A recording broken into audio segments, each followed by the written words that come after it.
What's up, guys? JD here. I hope you're doing well today. Got another new knife in from Giant Mouse that we're going to check out. Let's get it.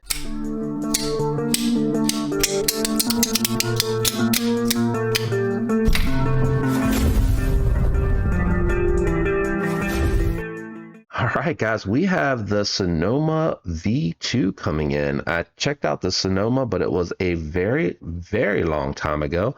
This is the blackout version, but it does have the polished hardware and the raw titanium backspacer. So they did bring a little pop of color or contrast to this one.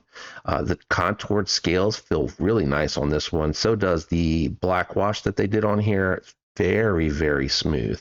They did include a fold over deep carry pocket clip, and they made this one reversible, which I like because this one has a inset liner lock, so it is going to be left hand friendly. And they have Elmex steel on the knife, and boy, oh boy, does this one melt into the hands ergonomically. They have a little sharpening choil slash choke up spot here that you can get into, and I do apologize, pocket lint there, that you can get into with this jimping here so that you can go out to the tip and have good control while trying to open the packages. Now, for me with the larger hands, I do start to feel that edge a little bit there, but it is not awful. It is very well ground. It gets down to a nice sharp edge and very thin down here. It does thicken up a little quick, but I think that it has to do with the fact that the blade itself is just kind of a shorter blade. So, not super thick, but starting out with, like, for its size, what I would consider a thick grind and getting it down to that. Giant Mouse does a good job with their Elmex, so the steel performance should be really good. The titanium backspacer has some gearing for aesthetics. I don't think that really helps ergonomically. Quarter length, so it shouldn't take up or add too much weight on here. And then you do have a nice spot for the lanyard without it sacrificing, in my opinion, the pocket clip location. With this style, you wouldn't have been able to go much further anyway. Access to that lock bar is really good, and you are riding on bearings. Look how smooth that action is. It actually will drop all the way to the thumb if you want it to before you can shake it home. But man, it is tuned extremely well. Looks like they're stamped bearings. A little hard to see from here. I would imagine that with it being Giant Mouse, they're going to be ceramic. That detent is tuned extremely well for this. I love how low profile flippers are just a compact, discreet design.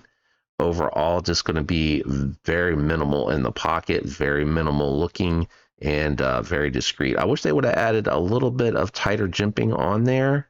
I don't know if I can clean anything out of this one to help with that, or if maybe the coating and washing has smoothed that out. But I would have liked the jimping to be just a little bit tighter. I slip off every so often, not too bad. Yeah, really good action, man. This thing is really well tuned. Centered. Yeah, that thing fires. I'm hoping that's coming through on camera. Let me do a couple.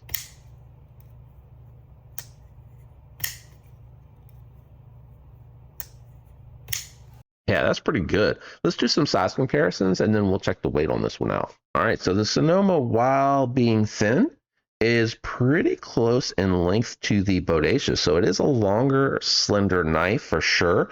And it is just longer overall than my Psyop 299. I got a couple more that we'll do and then we'll get the scale out. All right, we have the O Knife Duron out for a comparison. Pretty comparable. I actually think it might be just a touch longer than the Duron, and then the CJRB Dremel, which is a smaller knife to carry, but has that slender profile. Both of these have that slender profile, very similar to the Sonoma. Let me get these out of the way, guys. We're going to grab that scale and check the weight out. All right, scale out and on. This feels like it's around 4 ounces.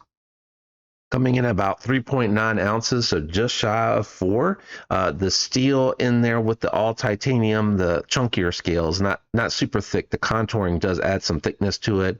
And titanium backspacers, I wasn't surprised by that weight. A little bit higher than I would like to have seen at this size. All right, guys, we're going to go ahead with my final thoughts and impressions. If you're not familiar, I grade on a scale of 1 to 10. With 10 being the highest. This being super steel premium materials, it is eligible to use the full range of my scale.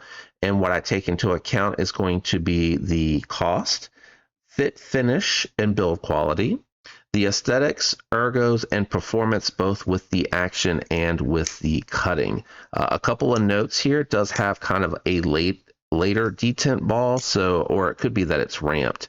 So every once in a while, if I don't let it get all the way, it kind of will kick back open when I want it to drop. That might be a ramp. I didn't take this one apart because it is a pass around, so I try not to do that with the pass around, but just something to note. The other thing that I will again state, I wish the jipping was a little bit more aggressive here, and that the plunge grind was back a little bit further. You may be able to get a sharpening out of this before you get into a smile, but if you treat it like Spyderco does with an up and down plunge grind, you probably can go straight up and down, and then you'll be able to just avoid the smile and then swing out if you're using a guided sharpener. Access to the lock bar and all that is good. Fit and finish and all that is good with this one too. So score time, I think I am going to go 7-8 feels right for this one for me. Do you agree? Let me know down in the comments below. If you enjoyed the video, a like would be appreciated. If you're not subscribed, definitely consider subscribing. And if you're going to pick one of these up, or any knives that you may be shopping for, when you use my links, it helps the channel. Special shout out and thanks to my channel members. Love you guys. You are awesome. That's it for me today. Thanks for hanging out. I'll catch you on the next one. Goodbye.